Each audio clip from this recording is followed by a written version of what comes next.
This is a fish. Take him and a bunch of his friends and put them in a tank of water.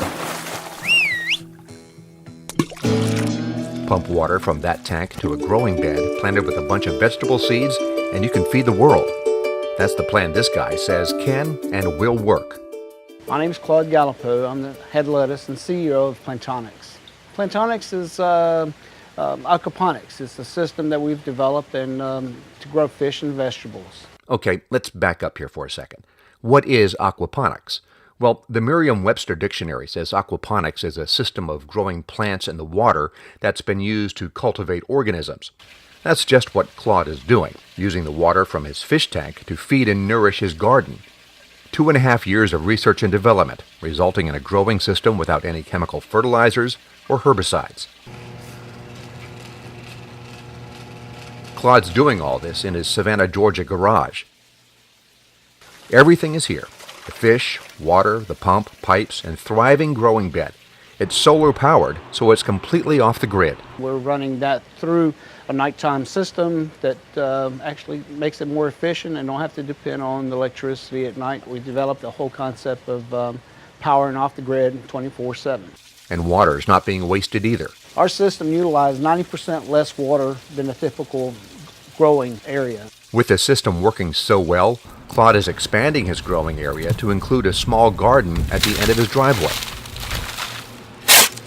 Just the fact that I know when I peel my cucumber, there has not been 1 ounce of fertilizer, synthetic fertilizer, pesticide, herbicide on my plant. I know I'm eating healthy. My fish is making my plant grow without any outside synthetic chemicals. Claude loves his fish. They're the key to everything happening here. Healthy fish makes healthy plants. We basically wash the fish, feed the fish, and they secrete byproducts, which is ammonia. Then the ammonia turns into nitrates and feeds the plant. So there's some chemistry going on that actually makes the fertilizer for the plants. After a while, those hard-working fish will become too big for the tank.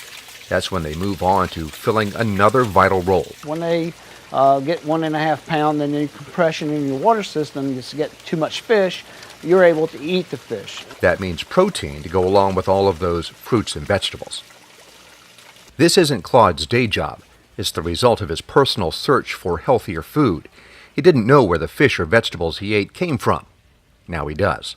Matter of fact, the first time I've ever eaten a tomato from aquaponic system, it reminded me of my grandmother making me a tomato sandwich.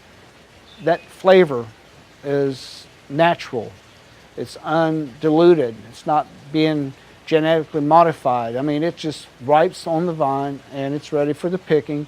You slice it, it's just a whole different thing.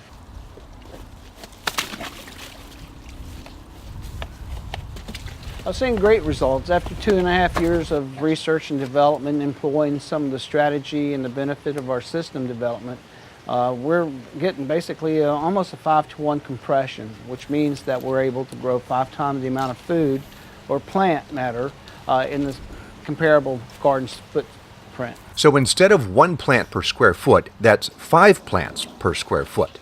More efficiently grown organic food.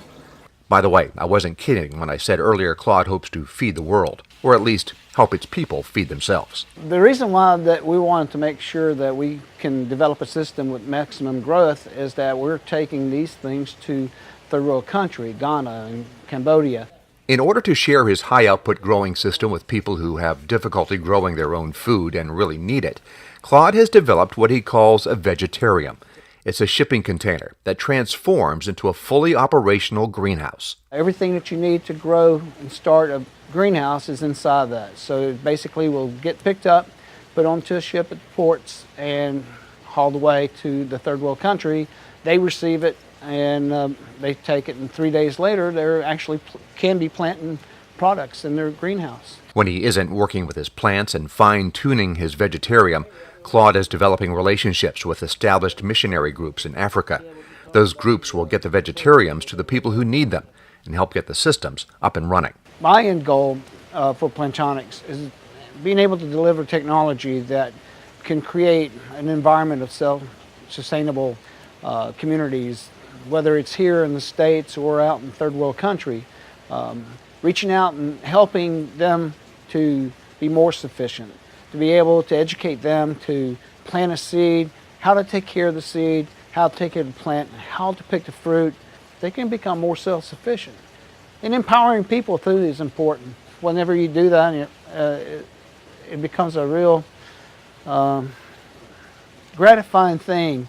People want to have a meaning in life. Claude's work is getting recognized. A local university is now working with him to build a curriculum around his Plantonics concept, giving him more resources for research and development. A charitable foundation is now funding his work in hopes of making it an economically viable business that can impact the lives of people here at home and around the world. While Claude's dream is growing bigger than he could have imagined, his view of what he's doing remains simple. He paraphrases Woodrow Wilson. Life is not about enduring and making a living. It's about being unselfish and giving people hope. And if you don't do that, then you're missing out on something. So now my passion is to actually focus on making this happen as quickly as possible. A passion project that just might make the difference in the lives of the hungry around the world. A big dream that just might become a reality.